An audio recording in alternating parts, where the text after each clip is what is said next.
আচ্ছা টাক যাচ্ছে গরম হয়ে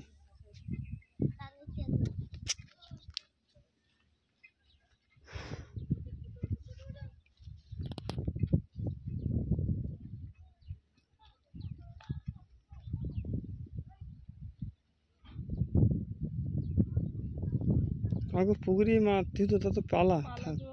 থাক থাক তাহলে ঘিরে একটা মারুন পড়াই কি দোকানে এই যে একটা মারুন ওই যে একটা মারুন ঝাড়টা করুন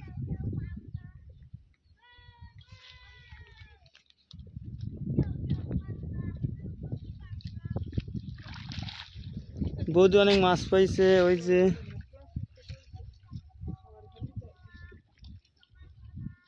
পুড়ে গেছে পুড়ে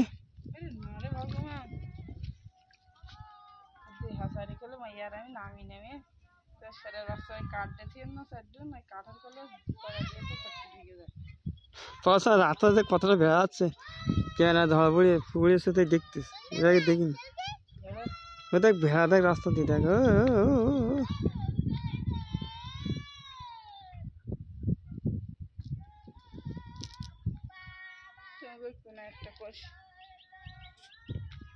কোনায় কষ